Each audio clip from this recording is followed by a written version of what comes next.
Warning. The following content may contain elements that are not suitable for some audiences. Viewer discretion is advised. Good, whatever, morning, Tuesday, morning, afternoon, evening, nighttime, middle of the night, whatever you are. Welcome. Another wonderful episode of Whispered Insights, here to entertain you to no end, to tickle your funny bone and to tickle your imagination bone and to get you thinking about, whatever the hell we're talking about today. Thank you for being here. We had some great shows the last couple of weeks. We're going to continue this over the next few weeks. If you missed the show last week with Lauren Vargas talking about futuring, that was a fantastic show discussing on how you can actually incorporate the thought of looking forward into your planning and decision making. A couple of the shows coming up. Next week, we have my good friend and fellow thinker, Alan Bergson. We're going to talk about something that we haven't figured out what it is yet. After that, we have Geek of Ton, which we're going to talk about supply chain. We're going to talk about next AI models, the new sales models, and then we have a couple more shows before we get to the end of the second season on June 25th. So join us on the next few shows coming up. We're going to be having all these discussions. Little insight into what I'm doing.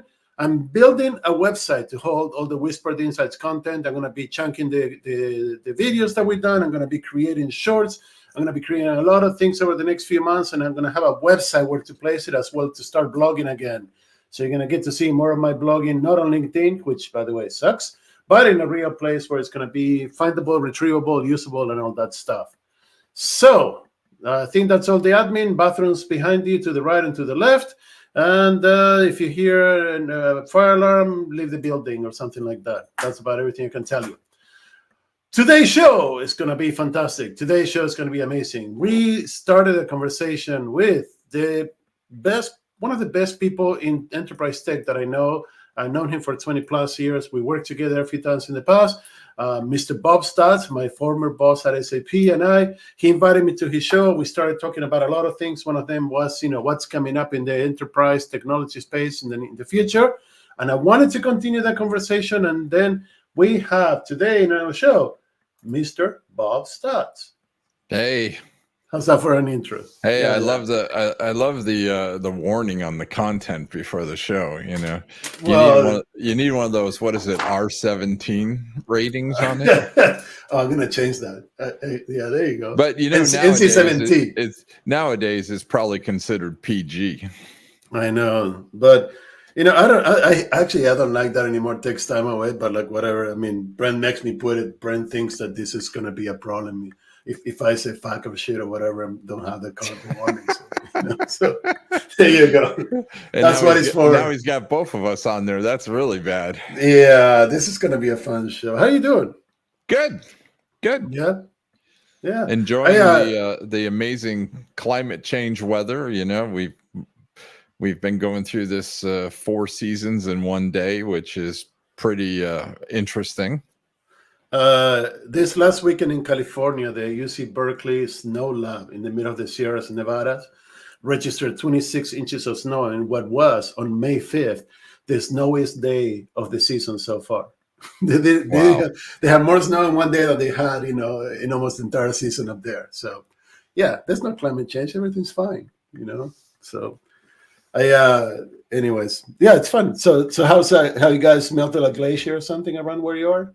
Yeah, well, we got lots of rain, so we have no shortage of water, so that's always a good thing at the end of the day. Okay. So yeah, but having 80-degree weather in the middle of April in the Alps is sort of interesting. But it's getting warmer and warmer, earlier and earlier, and we had almost no snow, and then all of a sudden in mid-April we had we had snow like 3 days in a row, which didn't stay every day because it melted by 2 p.m. in the afternoon. But no, it's always interesting. And the last time I was around there, I was in Interlaken in Switzerland like 6 or 8 years ago, and went hiking up the mountain and started the day with 50 degrees, started hiking. Halfway through the mountain is 78 degrees. By the time we get to the top, it's 82 degrees, and then on the way down, it snowed. So it's fantastic. This is in September, October, so it's fun. Anyways, let's talk about something more fun, like enterprise tech and what's going on. Should we pick on a vendor, or should we just talk about tech in Yeah, general? let's try hit general, and then we can slowly pick on vendor. I have plenty to pick on lately, but let's talk in general. I like the idea when we were in your show last time. We started talking about this thing of like, what's the next big thing in enterprise tech, right? My statement is, and I stick by it, that well, ERP has been commoditized for a while.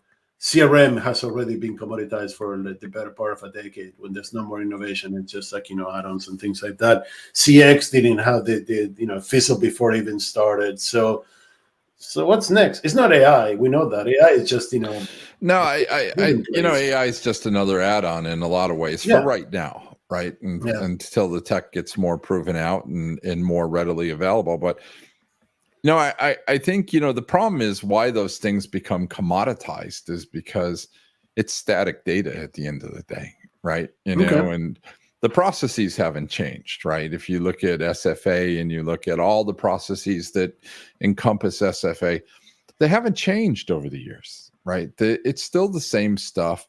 People just do it a little differently from each other. And, some companies are more complex in like their opportunity management. Some companies are very simple in their opportunity management, right? I mean, the processes have not changed. And so the tech, there's been a lot of add-ons, right?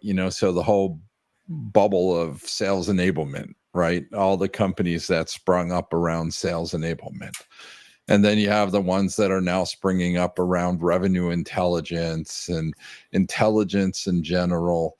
Right. So there's a lot of add-ons, but, overall, nothing's really changed. Right. I mean, you look at the products, they're pretty much still the same as they always were. I think the next big thing is, I think the data and people have been saying that for a long time, but I think, a lot of the problem with the data was technology also. Right.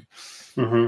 But I think the next big thing is, if you think about, and like we've always talked, I don't care for the term CDP, but I think CDPs will morph eventually into something like an intelligent data platform, right? That becomes the center of everything. And then I think what you're going to see is a new set of applications that get built around the data. A lot of these applications were built from the UX down. Right. It really wasn't about the data. It was about the UX. But I think I think in the future, what we're going to see is that these intelligent data hubs will become the center of everything. And you'll have new applications that spring up on top of these things that are lighter weight. They're more, on-demand type applications than static apps. Right. And the data will be much more real. I won't call it real time, but near real time data versus static data that comes out of a CRM system today, isn't it? For example, right? Because when you get data out of a CRM system today, it's pretty static data. It's only as good as what you put into it, which is why everybody had to go and start with CDPs and data clouds and all this other stuff, because the data that resides in that system of record in a CRM system is very static data.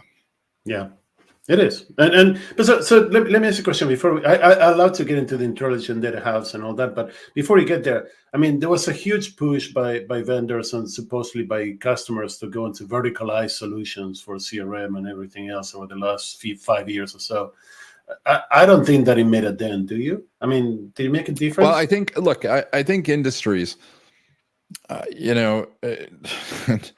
no shortage of experience with industries, but I think I was going to say, I mean, you started this in civil 25 years ago. So. I think the way you look at it is this, right? At some juncture, you reach a plateau on the horizontal, right? Yeah. And then you have to really start thinking about, how do I keep driving business, right? How am I going to get more net new business? How am I going to increase that share of wallet from my customers? And that's what it's always been about, right? It's about increasing that share of wallet. And so the verticalization of a horizontal product is always it's always the quickest and fastest way to go, right? And it depends on how far you go, right? Because if you keep the verticalization at a macro level, there's a lot of commonalities across industries that you can build at a macro level, whether it's consumer goods, whether it's banking, insurance, finance, right? You can go down the list, life sciences. There are similarities in those. But I think what a lot of people tried to do with verticals is they tried to build these simplistic templates that they threw out there. Right. I mean, for processes, for interfaces, both. I think it's more like lipstick on the pig to make it look like an industry product, when in reality there's no depth behind it. Right. Because if you think about the things that you really need when you start talking about industries, right, you need pricing, you need to be able to do complex order management, you need to do all sorts of things when it comes to industries. And I think, I look at Salesforce, and, Salesforce is starting to build a lot of that out. In the acquisition of Velocity is a good example, right? Which really was about complex order management, especially in telco. Yeah. And so I think, some companies have done really well with it, but when I look at verticalization across the board, I have to say that, nobody's really taken it to the depths that like a Siebel took it, right? Siebel verticals were truly, every one of them was a separate product. You couldn't even call them, they weren't similar. Each one was a separate release at the end of the day. Because it was not only breadth, but it was depth, right? And I think what we have today with verticals is breadth, right? Nobody's really doing the deep, heavy back end stuff that needs to be done, and it's a shame, because given the technology today and given machine learning, some of that would be much easier to do today than it was, 20 years ago. But that's a point, right? I mean, cloud development, low code, no code, and like you were saying, machine learning add-ons and things like that. You really don't need, as a vendor, to deliver verticalized solutions. You need to create a good, flexible, dynamic platform that can accommodate the verticalized whatever at the micro level for each company, different than they want to do, right? Yeah, you want to stay at the macro level, right? So it's building the components that are necessary, right, for those macro levels. You don't want to go down into the micro level on verticalization. Right. A good example is, do you want to build a whole product around breweries at the end of the day? Yeah. Probably not, right? It's better to build one on that macro level where you have a lot of the pieces, but you don't want to build that micro level specific stuff, because it's really tough. And by the way, once you get a set customer base, you're stuck forever and ever and ever. And actually, that's Infor started the concept of micro verticalization about 10 years ago. And that's where they were going down to like specific functions with the verticals for specific companies. And like you said, this is exactly the problem. Once you build a brewery, like, carbonation management software or whatever, you're stuck supporting that shit forever. And that's only one thing. That's right. And if you have 20 customers on it, where do you go from that at the end of the day, right? And that's the problem with verticals, right? It's okay to build out solutions like things like trade funds and promotion management, right? Because that applies across multiple industries, right? Building heavy components like product selection engines and order management and large scale configurators capable of configure, especially in this day and age. If you think about configuration and like if you look at robotics and things like that, configuring that stuff, right? It's complex configuration at the end of the day, right? Which is another space, by the way, that has not progressed given the technology today. Robotics? And no, when you talk about configurators. Configurators, Most of them I think that configurators would do such a much better job today. And this goes to what you were talking about, right? The existence and availability of data to make better decisions, the faster processing of the data, machine learning, and all these things. We create configurators that are so powerful compared to where they were before. That was static decision trees, and today there's just dynamic. But you don't decision. see them though, because when you go out there, like if you just take consumer-based products as an example, right? Automobiles. That's my favorite one, right? Because I love to look at automobiles and go to their sites and configure them, right? And it's always amazes me how slow their configurators are, or how constrained they are, right? I think constraint is a better word. Because most of them are still constraint-based configurators, right? I have not seen what I would consider to be an intelligent configurator, right? And the technology is there to do it. I think it's just, that stuff is really hard to build at the end of the day, right? Which is the point. I think that I think companies shy away from building that hard stuff today. I think they want to take the easy road and build the simple, easy stuff, easy to maintain. But when you start going down the path of like building order management and product selection engines and things like that, that's hard stuff. It takes a lot of, specialized know-how to build that stuff, right? It takes a lot, and I think a lot of companies just don't want to put the effort into building that stuff today. It's funny you say that, because we spoke with Lauren Vargas last week, and we were talking about the NASA definition of problems as 4 categories. There are simple, complex problems, which are like non-problems with a large number of variables to make it complex.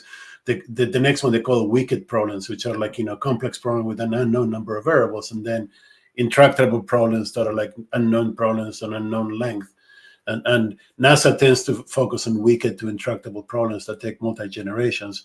And what you said is exactly right. I mean, most companies focus on like simple to maybe simple complex problems that have no number of variables, but don't become too because it's a speed to market drill, right? How fast can you get it out there? How fast can you get to market with it? And if you build it, are you going to be able to sell it, right? What's the return on building it at the end of the day, right? Where some of those companies, like you look at SpaceX and others, right? I mean, they basically simplified problems that NASA considered to be complex at the end of the day. And they were able to build the software quicker, faster, easier, and cheaper than what the government was, right? And so, but I do think I think, time to market is definitely an issue at the end of the day. Nobody's building stuff that takes, 18 months to build, 2 years to build, right? Because it's just not feasible, right? But this talks to one of my 2 favorite topics. I mean, one is data that we'll talk about a little bit more in a second, but the other one is like a flexible dynamic platform where you can build anything, or and again, I don't want to slip into vendor bashing and vendor praising, but the work that you did at the end with SAP for this next generation sales and service, that was a clear example of things that, like you said, we build the basic components and then we let companies figure out the rest. That's right. And isn't that what like every vendor should move to? I mean, isn't that like what they should embrace over the next decade? No, I think so. But you have to have all the pieces, right? So first of all, you need to build a true native cloud-based application at the end of the day, right? Yeah. And let's be clear, right? A lot of companies that say they're a SaaS application, I don't know what that means anymore. They're really not, right? Because then you look at how long it takes to get up and running on them, right? they call them SaaS, but it still takes 18 months to get up and being productive on a system, right? So how, so I think that's part of the problem too, right? Is, cloud applications should be fast, simple, easy to use, quick to turn on. You should be able to load your data fast, right? You shouldn't have to go. I mean, everything should not be like it was in the days of on-prem, because then you have to say, what true advantage have we in the cloud versus what we had on-prem, right? And look, I'm no fan of on-prem, but sometimes I look at cloud-based applications and on-prem, and I say, so how far have we really come at the end of the day, or have we come full circle where cloud-based applications are just as complex as on-prem applications were? And the thing, every time I hear somebody say, "Oh, we have a SaaS application," I hear somebody saying the word cyber. Do you remember the word cyber? Yeah. It was cyber everything before. It's like for SaaS to be effective, there's need to be a PaaS, a platform as a service, and there needs to be an IaaS, It's true. An infrastructure as a service. And we have Google and Amazon and Microsoft having built the lower layer, but I don't see anybody stepping out at the PaaS level, and that's the problem. It's like you can't have a SaaS, a software as a service solution without a platform as a service solution underneath, right? Yeah, I mean, look, there's some out there. I just you're right though, but I think it's gotten. I don't think anybody's really perfected it yet, to be quite honest. Right. So then, are we like before we get to data, or is it after data, or separate from data, the effort to get to a good platform? Well, I think look, I'm old fashioned in that regard, because I truly believe that everything has to come from the data at the end of the day, right? And look, if you don't spend the time to build out the data structures and do it right, then it's hard to derive what you need to get out of the data. Right. I mean, you really have to think about that data and how you structure it, right? And what kind of data you're going to put in, and what are you looking to get out of it at the end of the day, right? Yeah. I mean, look, we if you look at the products, a lot of the products in the market today, especially in enterprise applications, a lot of them were designed from the top down versus the bottom up. Right. And I think Salesforce is a good example of that. It was all about UX. And so the UX was really the key. Other applications, I still remember the days of Siebel. Siebel was really derived from the data up. Right. So it was all about structuring the data and building the right data models, right? So that you could do basically anything with it at the end of the day. Right. And I think that's the thing we've got to sort of get back to, is the data, and really think seriously about the data and what are we trying to achieve. And that's tough, right? Because, in an enterprise, it's sort of tough for enterprises to sort of,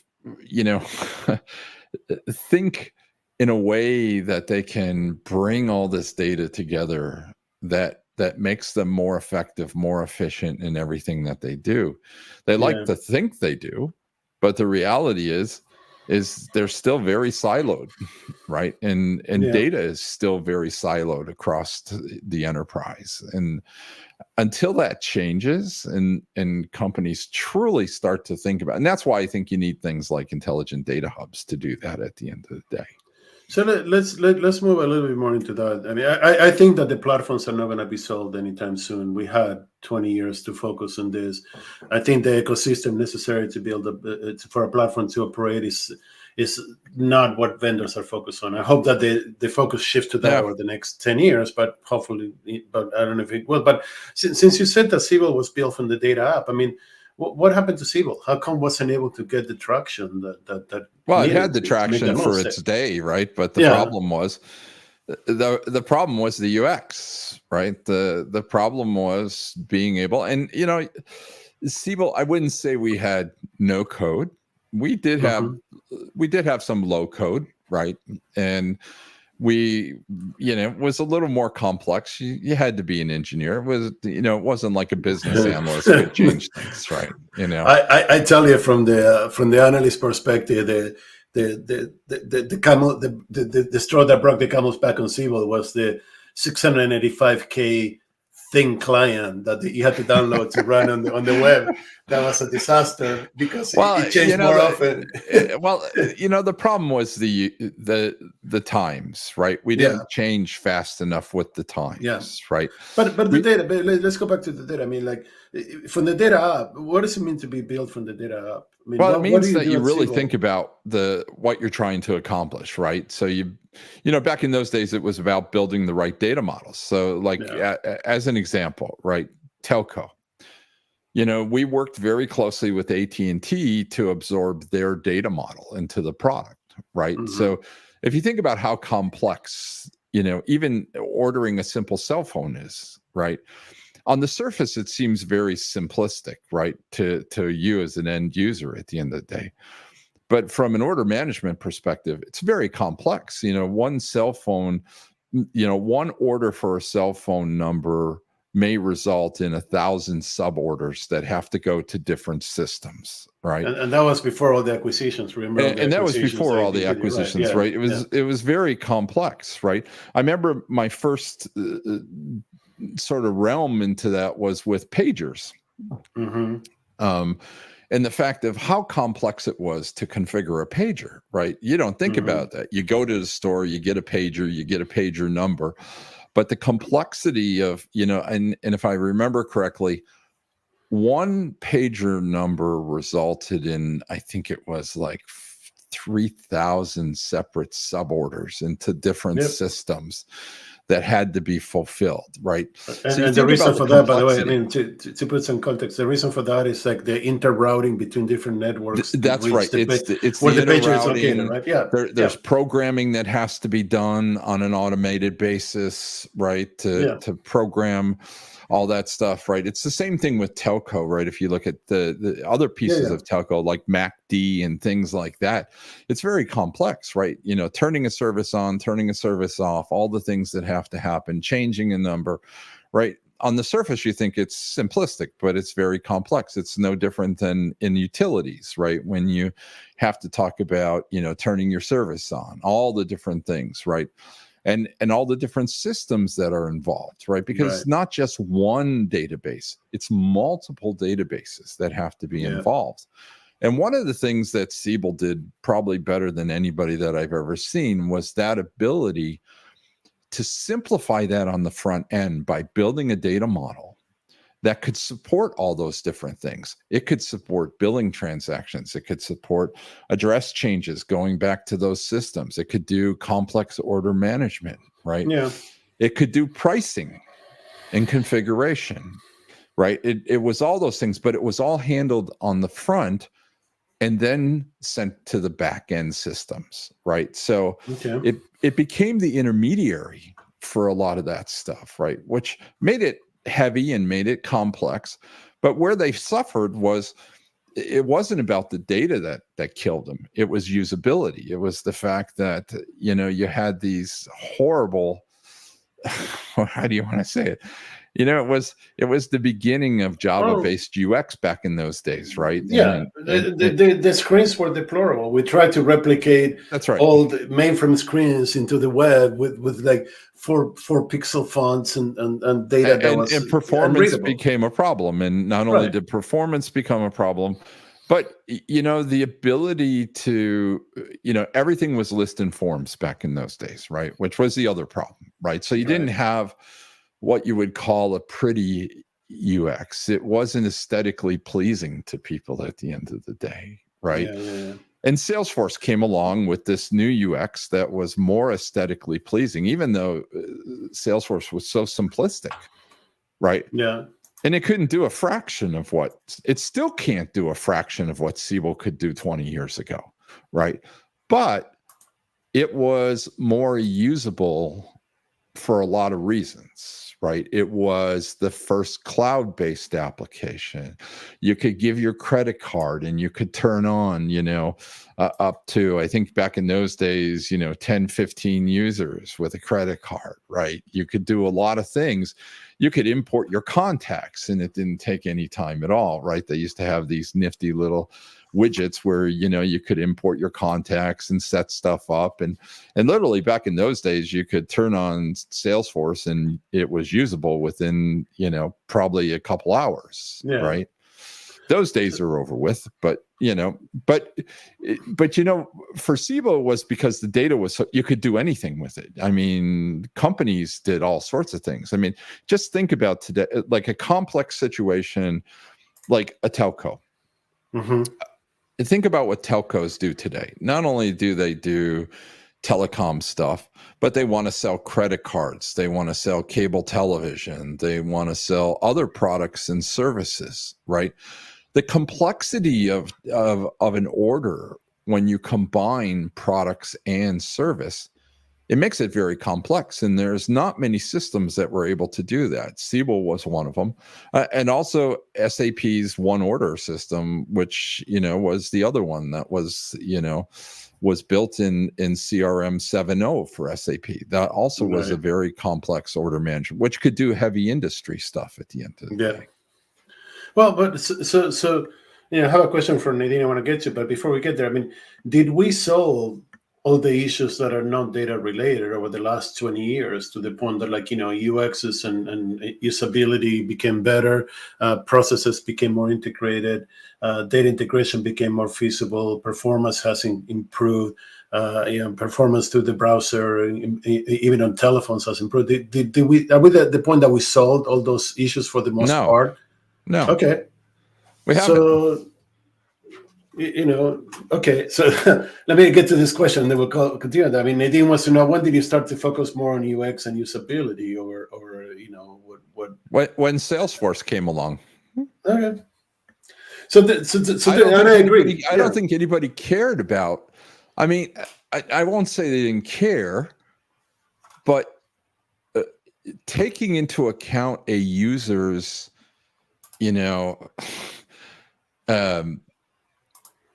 being happy with a view, really didn't come along until I really think until Salesforce came along and started selling to business users. Because before that, we were all selling to IT at the end of the day.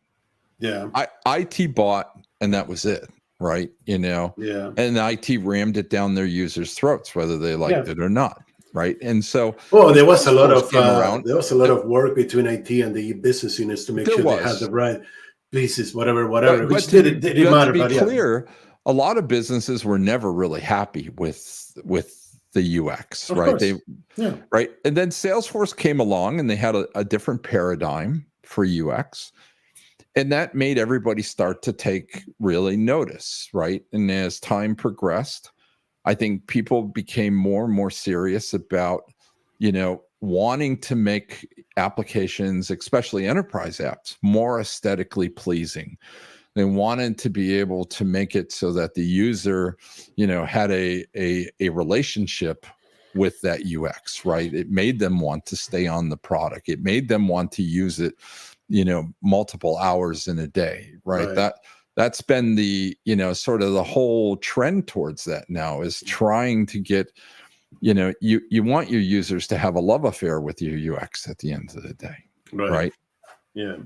But then if we go back to where we were, I mean, if we didn't solve some of this process or some of these integration issues, I mean, why would focus on the data going forward would be different? I mean, what have we learned in the 25 years since Siebel did data up, to today, that we can use in the next generation of applications that will make the data? Well, I think all the vendors have learned that the static data that resides in, whether it's an ERP system or a CRM system, I think everybody's realized that data alone is not going to get to where you really want to be, which is having, beautiful customer experiences at the end of the day, right?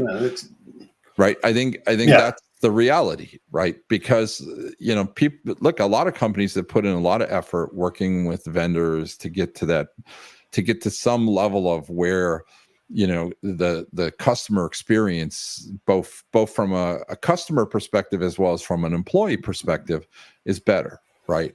But we're still not there, right? I mean, look at the products today. It's not like everybody's happy using these things, right? I mean, look, they're better than they were 20 years ago from the standpoint of usability and stuff, but it still has a long way to go, because everybody talks about personalization, and I do think it's important to talk about personalization from an application perspective, right? Yeah. How I use a product may be very different from how you use the product, right? Yes. But the reality is the views are all the same at the end of the day. And the ability to take that application and personalize it based on the way I need to use it versus the way you need to use it is still not there. Yes, You know, you can do a it's little things, right? But to be honest, it's still not, they're not personalized at the end of the day. you're saying something. Doug Searles was here a couple of weeks ago, and he said I could give Apple access to all my information, my Swarm database, my Facebook social graph, anything you want. I can give them everything, and they still wouldn't know what to offer me at the next interaction because they don't understand personalization is about me, not about them. It's about, that's right, and I think that's true, and I think it's no different from enterprise software companies, right? How do you put intelligence into an application that allows it based on your usage patterns to adopt? Yeah. Right. We're not there yet. The technology is pretty close, I think, to being able to do that. Right. But if you think about what it would take if every one of us had our own, we talk about personal assistants, right? And you talk about, right. But if you really think about that, if you had a machine that really could understand my usage patterns, how I use it, what I'm doing, right, and anticipate what I need to do, and then be able to generate dynamic UI that makes it personalized to the way I need to use it versus the way you need to use it, right? Right. I think that's the next level of application, right? But that is, if you think about the complexity around that, right? Look, we all know how complex personalization is just in marketing, right? And how complex that takes, right? Let alone the bullshit of talking about hyper personalization, which is never going to happen, right? Right. At scale, right? Because it's hard to do at scale, right? Well, but if you think about an application, right? I would love for an application to be able to adapt to the way I use it and the way I need to use it, right? It's funny because our friend Bill Gates wrote in 1999 in Business at the Speed of Light about digital assistants, right? The same thing that we're talking about today. And if you can't go anywhere today on trade journals, LinkedIn, pick your favorite flavor of or poison, whatever, without reading all these charlatans saying, oh, if you have clean data, then you're going to be able to create digital assistants that know exactly how you live and blah, blah, blah, whatever. And here we are 25 plus years later, because I know that Bill Gates was talking about this in the early 90s when Microsoft started to grow. That was the goal that he had for the company. Remember Bob, let's not remember much, but remember Bob, remember Clip It, right? That was and remember, exactly, but also remember some of the other things he talked about and Microsoft tried to do back in the 90s. Passport, right? Yep. And we're still not there, right? So then what are we looking at then? I mean, we talk about usability, we talk about applications verticalization, we talk about all these things, and we come back to the same. It's like, what are we talking about vendors needing to do and customers expecting vendors to do over the next 1 or 2 decades to fulfill the need for data? It's not about having clean data. You can have the cleanest data in the universe and be shit data anyways. It's more that you're right. It's more than just the clean data. It's also the type of data that you need to do it. But it's also how you personalize those processes to the way someone works, right? Yeah. Or even, do you remember the dream of business process management, right? You remember in those days when IBM was trying to sell BPM, right? That was like in the 90s, right? That was mid 90s. That was in the 90s, right? And if you can remember, right? I remember.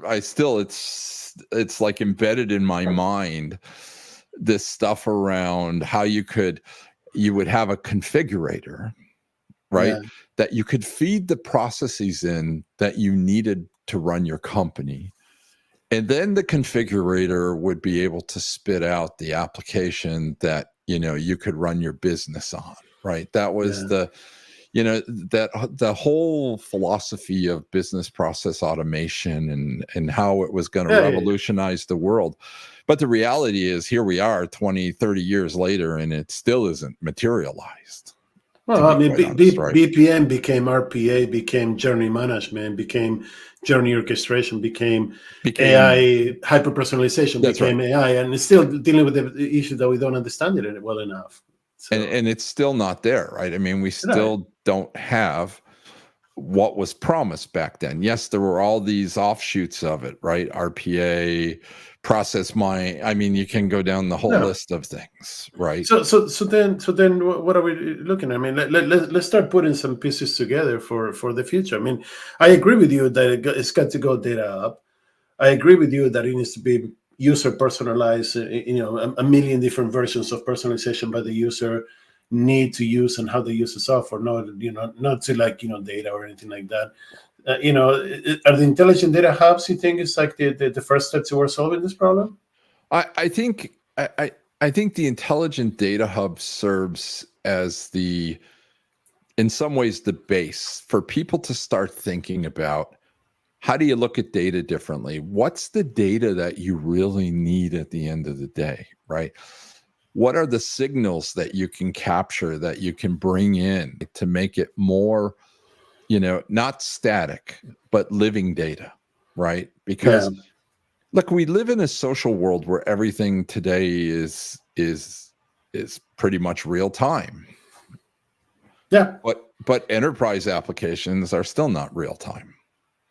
Everything around us is real time, but those applications are still living in the dark ages in a lot of ways.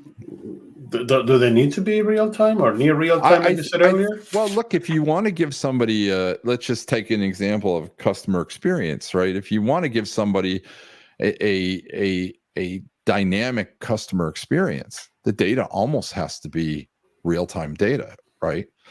You have to look at a lot of different factors around that individual, right? When you're, presenting things, right? Offers, solving their problems, looking at their, even a simple billing issue, right? Mm-hmm. Right. You need more data than what's typically there, right? So the problem is that data resides in different systems. So how do you bring it together in a real-time, near real-time way where it becomes transient data, right? It's there for a purpose, it's used, and then it goes off, right? It's not about maintaining large, static databases, right? I mean, yeah. I mean, you developed this, and I wrote about this for the last 20 years, and yet still we are, still talking about the same thing. So well, where are we? I think it's getting closer. Like if I look at things, like look at some of the things, like you look at Snowflake and Databricks and other things that are out there, right? You look at what Salesforce is doing with Data Cloud. I think everybody's trying to work towards that. Yeah. But I don't think anybody's there yet. It's funny. I work with a AI startup that's working on the concept of confidential computing, which is basically a version of the intelligent data hubs that is focused on the confidential nature of data more than anything else. But same thing, aggregation, distribution, all that stuff is part of it. And the thing is, like, one of the things that they talk about more than anything is exactly what you just said, right? I mean, how do we get the right data to the right place at the right time for the right person to make the right decision so that you can actually do that? And how do you not focus on the data, but the result of the data, and use the result and throw the data away? That's right. And that is the differentiator. You're not focusing on the data, but you're focusing on the result that has to happen, right? Yeah.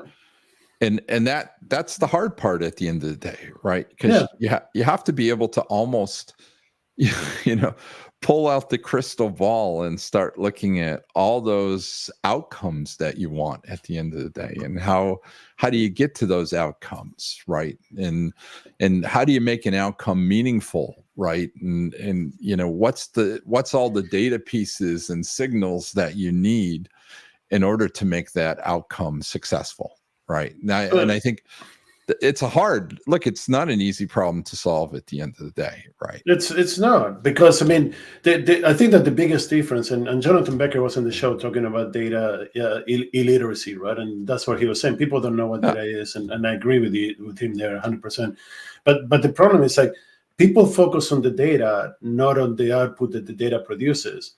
I could pick up the data, use it, and throw it away, and the data has absolutely no value after I produce an output, none whatsoever, because I already got what I wanted out of it.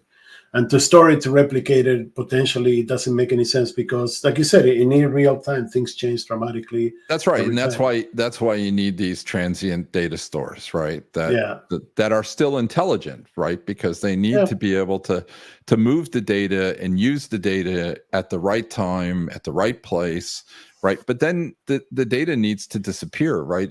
It shouldn't be a static store at the end of the day. Yeah, I think that.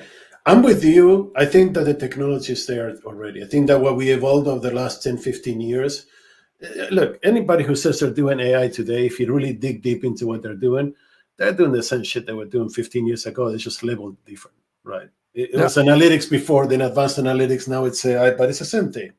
So and I do think the technology's there to really be able to build dynamic UX at the end of the day, right? Yeah.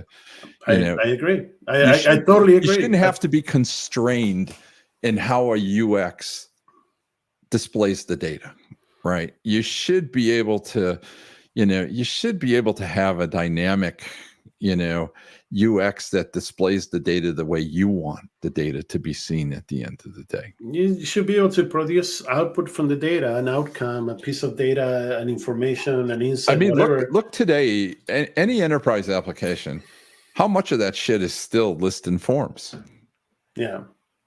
Actually, right. But probably most of it, if not, it reports and forms and dashboards. That's right. Yeah. And there's so many other ways that you could display data, right? That makes it more meaningful, right? Yeah. If you're a visual person, list and forms are like the kiss of death, right? And there are ways to visually display data. Yeah. That make it easier to understand, make it easier to use at the end of the day. Yeah. So Nadine has another question that I'd love to answer, but she's asking you, what are your thoughts about AI as the new UX? I'll pile on after you say whatever your piece is about this. Well, you think that AI is the new UX? No. Okay. I think AI is the new mechanism by which you can display data differently. But as far as the new UX, I'm not so sure, right? That's the same way that for a long time, people used to think that analytics was the new UX, right? Yeah. And AI is basically the old analytics with a new label. So with the new label. Yeah. I don't think that this is I agree with you that we focus on UXs before, and I don't think that we need to focus on AXs. I think that AI is a good way to process data that showcases the value of the work we've done in the last couple of decades. To push data instead of pulling data. Right. AI should be the push mechanism. It should be. But it's not. It's not yet. But at some juncture, that's where you need, I come back to this whole thing of the intelligent application, right? And being able to push the right data at the right time to me as a user, right? But in the format that I find it easy to digest that data. But that's a difference between a bot and a digital interface or digital assistant. Is the bot requires to data to be pulled from it. You have to ask something to get. That's right. Versus a digital assistant delivering what you need, how you need it, which is the whole goal of everything we're doing.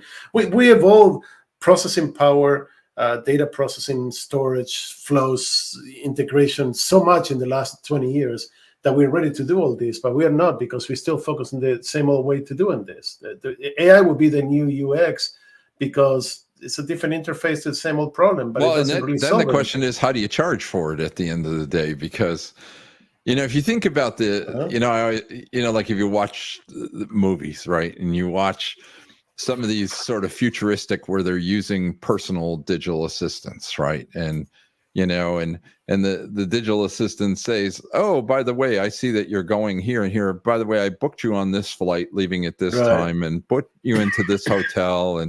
And by the way, the car service will be waiting for you when you get off, like true digital assistant. How are you going to charge for that at the end of the day? What's the charge? Well, actually, that's a great question, because do we go into the failed concept of micropayments, or do you go into the concept of like subscribe to platforms and the integration between platforms, or not even on that?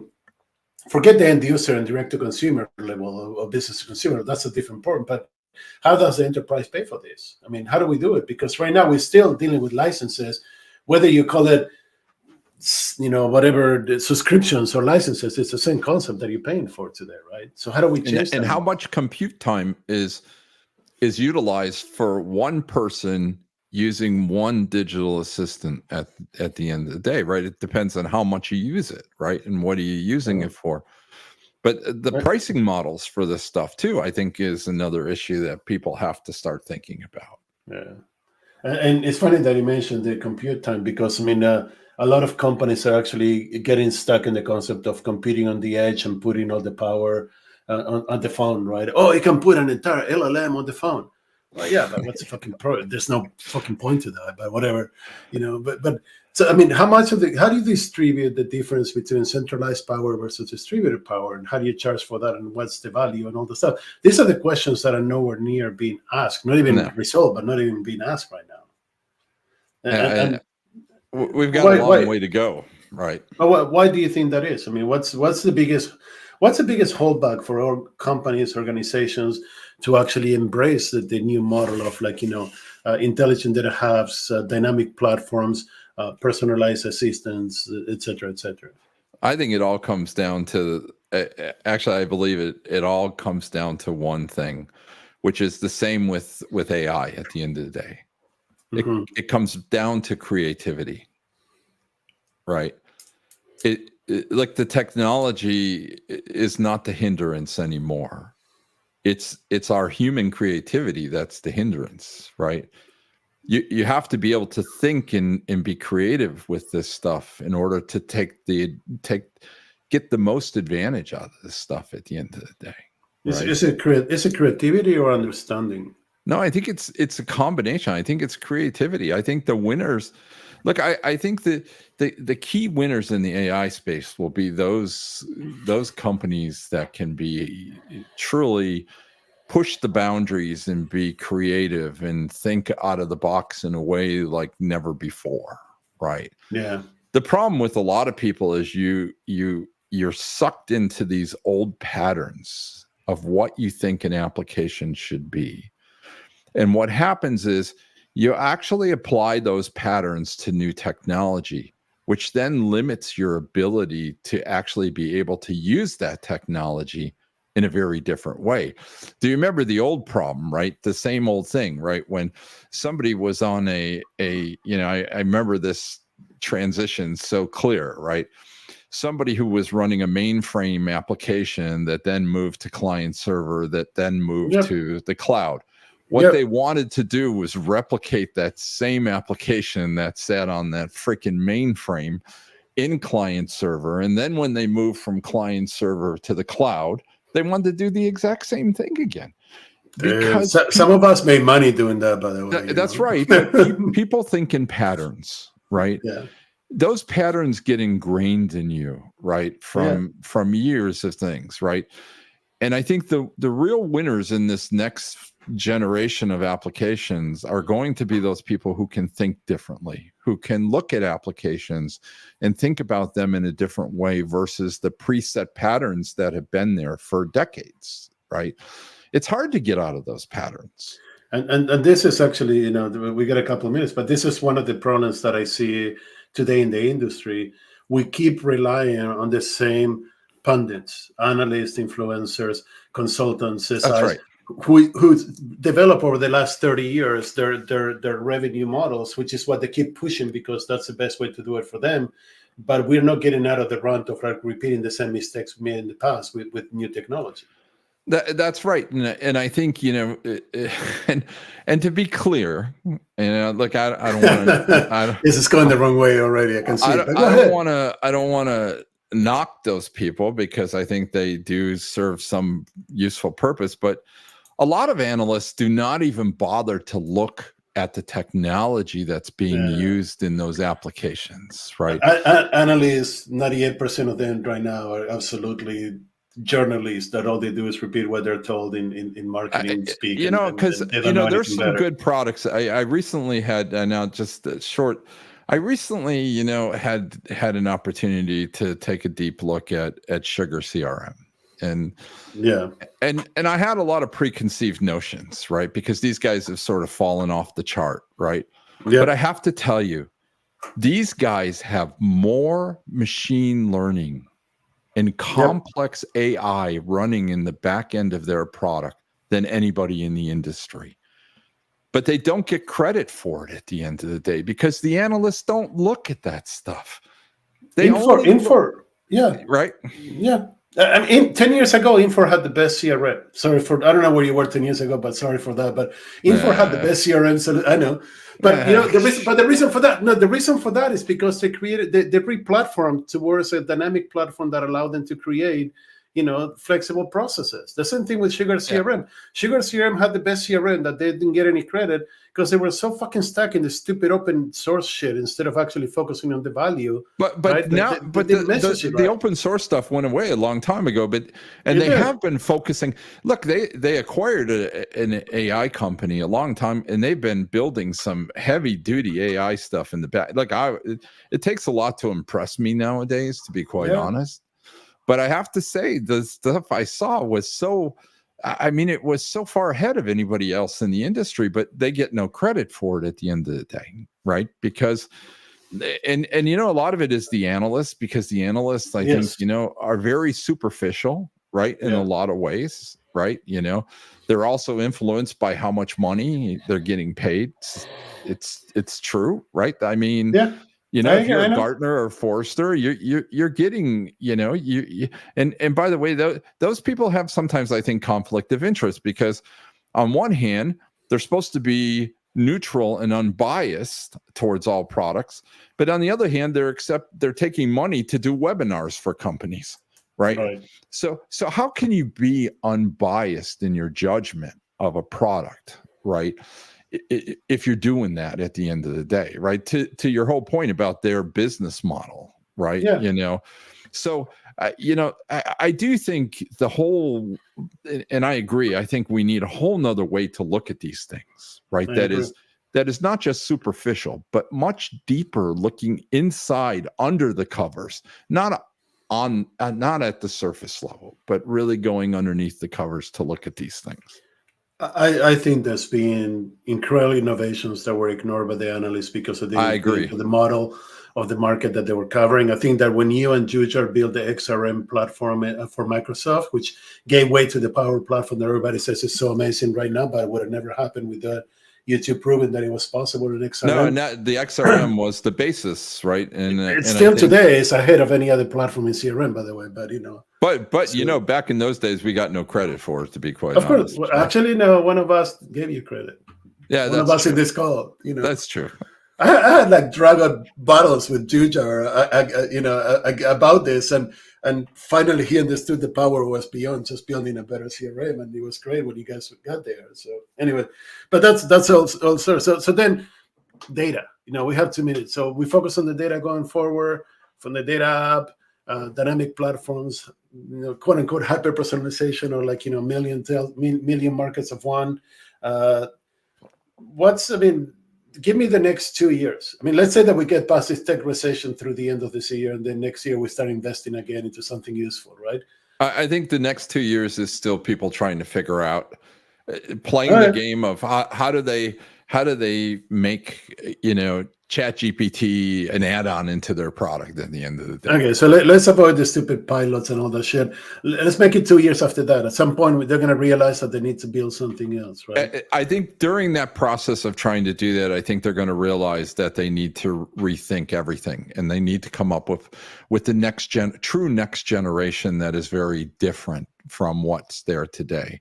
They need to build an intelligent application from the very start, which means all data in, all data out needs to be processed by the machine at the end of the day, right? And building dynamic UIs that basically can adapt to a user, right? And different companies, right? If I'm using it, company A is different from company B, which is different from company C, right? And how do you make that so that that application is intelligent and smart and can adapt to the way that that company needs to do business, right? Not that somebody has to freaking go in and reconfigure it or do customizations, right?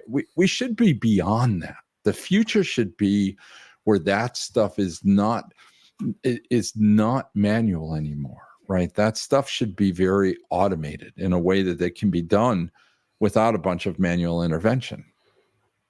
Okay. So 5 years from now, we start seeing that? I mean, I hope so in my lifetime. It'd be nice to see that. Peace in my lifetime first, and then, intelligent apps and intelligent data hubs. I'm still waiting for the magic screen in the sky, right? The Vision Pro version 500, right, where we truly master, virtual reality and computing, right? Don't say it out loud too much, because Elon is going to build the next. Let's not go there. Hey, thanks so much. I so appreciate it. This was fantastic. I really, really appreciate it. It was a great conversation. We'll have you back. I'll go to your show again. We'll talk about some of the other nuances of this, but this was fantastic. Unfortunately, I do need to stop at 1 hour. Otherwise, Brett is going to yell at me. I know. Could have gone forever. Thanks so much. And thanks everyone for watching. We'll see you next week. Thank you.